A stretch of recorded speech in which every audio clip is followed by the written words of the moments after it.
इस जगह जॉब करने के मिलेंगे 30 करोड़ रुपए। जी हाँ, सही सुना आपने। पर ये जॉब करने के लिए जल्दी कोई तैयार नहीं होता। वैसे तो करोड़ों की सैलरी वाली नौकरी पाना सभी लोगों का सपना होता है, पर आज मैं आपको ऐसी नौकरी के बारे में बताऊंगा जिसमें सैलरी तो करोड़ों रुपए होती है, लेकिन लोग उस नौकरी को करना नहीं चाहते। और आगे मैं ये भी बताऊंगा कि इसके लिए अप्लाई कहां पर करना होता है और उसके लिए एजुकेशनल क्वालिफिकेशन भी क्या चाहिए वो भी मैं बताऊंगा। मैं बात कर रहा हूं ज़ुमोन लाइट हाउस की, जो फ्रांस में है। इस नौकरी के लिए करोड़ों रुपए ईयरली सैलरी मिलती है। इस लाइट हाउस के कीपर का एक ही काम होता है कि उसे इस लाइट पर नजर रखनी होती है कि ये लाइट कभी भी बंद ना हो। फिर चाहे दिन के 24 घंटे आपका जो मन करे वो करे, जब मन करे सो जाए, जब जागने का मन करे उठ जाए, फिशिंग करे, समुद्र के खूबसूरत नजारे देखे, नाचे कूदे, कुछ भी करे। कोई बॉस नहीं होता यहाँ जो तुम पर नजर रखे। बस एक बात का खास ध्यान रखना होता है कि लाइट हाउस की लाइट बंद ना हो। ये लाइट हमेशा जलती रहनी चाहिए, वरना बहुत बड़ी प्रॉब्लम हो जाएगी, बहुत सारी जिंदगियां दांव पर लग जाएगी और बहुत बड़ा एक्सीडेंट हो सकता है। बस ये लाइट बंद नहीं होनी चाहिए। इतना सा आपको करना है, जिसके बदले में आपको मिलेगी करोड़ों रुपए की सैलरी। कोई हार्डवर्क नहीं, आपको सिर्फ ध्यान रखना है, उसके बदले करोड़ों रुपए की सैलरी। फिर भी लोग इतने बड़े पैकेज वाली ऐसी आरामदायक जॉब करने की हिम्मत नहीं जुटा पाते। इस नौकरी को दुनिया की सबसे टफ जॉब माना जाता है, क्योंकि यहाँ इंसान को पूरा दिन अकेले रहना पड़ता है। ना उससे कोई बात करने वाला होता है और ना ही दूर दूर तक कोई इंसान। समुद्र के बीचों बीच बने इस लाइट हाउस को कई बार खतरनाक तूफानों का भी सामना करना पड़ता है। कई बार तो समुद्र की लहरें इतनी ऊंची उठती है कि लहरों से पूरा लाइट हाउस ढक जाता है। इससे लाइट हाउस के लाइट कीपर की जान जाने का खतरा भी बना रहता है। ये फोटो को ध्यान से देखिए, इसमें लाइट हाउस पर समुद्र की लहरें पूरी तरह से हावी हो गई है। और जरा गौर से देखिए उसमें जो जॉब कर रहा है उस कीपर का हाल। ये फोटो तब लिया गया था जब समुद्र में तूफान चल रहा था। तब लाइट कीपर को बचाने के लिए बचाव दल वहां पर पहुंचा था और उसको बचा लिया गया था। जरा गौर से सोचिए, अगर रेस्क्यू टीम वहां पर नहीं आती तो क्या होता? उस लाइट हाउस के लाइट कीपर की जान चली जाती। अब आप सोच रहे होंगे कि इस लाइट का जलना इतना क्यों जरूरी है और ये लाइट हाउस होता क्या है और ये क्यों जरूरी है।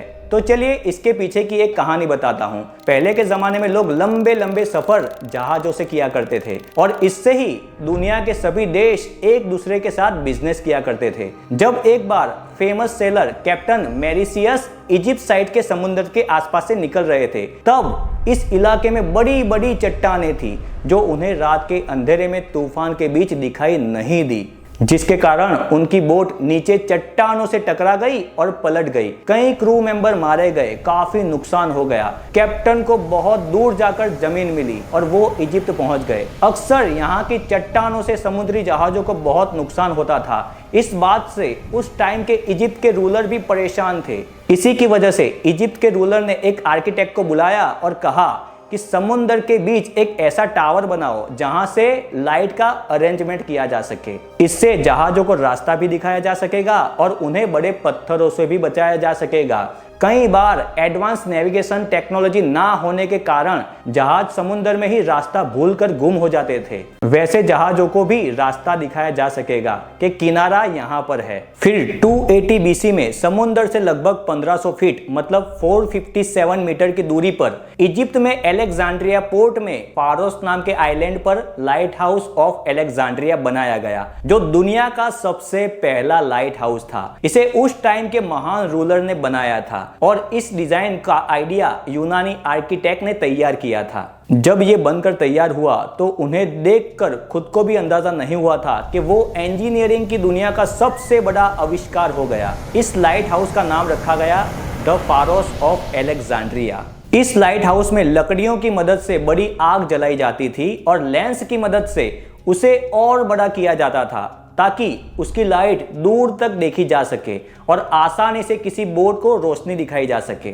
इस लाइट हाउस के कारण अब यहाँ सेलर आसानी से आने जाने लगे। जो यहाँ की चट्टानों के कारण जो एक्सीडेंट होते थे वो बंद हो गए। ये लाइट हाउस एक भूकंप के कारण 14th सेंचुरी में टूट गया था। इसे दुनिया की एंशिएंट 7 वंडर्स में से एक माना जाता है और इसका कंस्ट्रक्शन एक यूनिक इंजीनियरिंग स्किल का सिंबल था। इतिहास में लाइट हाउस कीपरों की जान जाने के कई किस्से दर्ज है, लेकिन अलेक्जेंड्रिया के इस लाइट हाउस में कितने कीपर मारे गए इसका कोई एग्जैक्ट आंकड़ा अवेलेबल नहीं है। लेकिन ये जरूर कहा जाता है कि इस खतरनाक नौकरी में कई कीपर अपनी जान गंवा चुके हैं। इसके बाद दुनिया भर में बहुत सारे लाइट हाउस बनाए गए। पहले लाइट हाउस सिर्फ समुद्री किनारों पर बनाए जाते थे, लेकिन बाद में उन्हें पत्थरों वाली जगहों पर भी बनाया जाने लगा। धीरे धीरे इलेक्ट्रिसिटी की खोज हुई और इलेक्ट्रिसिटी से लाइट हाउस की लाइट की जाने लगी। पहले क्या था, लकड़ियों को जलाकर लाइट का सिग्नल दिया जाता था। दुनिया में अलग अलग जगहों पर अलग अलग लाइट हाउस बनाए गए, जिनकी सैलरी भी अलग अलग होती है। करोड़ों रुपए की सैलरी वाली ये नौकरी सुनने में जितनी अट्रैक्टिव लगती है, असल में उतनी ही डेंजर है। लाइट हाउस कीपर को ना सिर्फ अपने अकेलेपन का सामना करना पड़ता है, बल्कि उसे तूफानों और समुद्र की खतरनाक लहरों का भी सामना करना पड़ता है। शायद यही कारण है कि इतनी ऊंची सैलरी होने के बावजूद लोग इस नौकरी को करने से डरते हैं। दुनिया में लोगों के लिए पैसा ही सब कुछ है, लेकिन जान से बढ़कर तो नहीं है ना। जान है तो जहान है, इसलिए बहुत से लोग ये जॉब करने से कतराते हैं। लाइट हाउस में लाइट कीपर की जॉब में अप्लाई करने के लिए अलग अलग कंट्री के अलग अलग लाइट हाउस के लिए आपको गूगल सर्च करना पड़ेगा, जिसमें आपको पर्टिकुलर लाइट हाउस का नाम लिखकर light keeper job apply search करना पड़ेगा। वहां पर लाइट हाउस में जॉब है या नहीं वो आपको पता चल जाएगी। अगर वैकेंसी है तो उसके लिए क्वालिफिकेशन और अप्लाई करने का ऑप्शन भी दिया जाएगा। कुछ जगह डिप्लोमा तो कुछ जगह इंजीनियरिंग मिनिमम क्वालिफिकेशन रिक्वायरमेंट होती है और सभी लाइट हाउस के लाइट कीपर की सैलरी भी अलग अलग होती है। आपको ये जॉब करने का मौका मिले तो क्या आप ये जॉब करोगे? कमेंट बॉक्स में आपकी राय जरूर लिखना। वीडियो अच्छा लगा हो तो वीडियो को लाइक करना, चैनल को सब्सक्राइब करना। Thank you.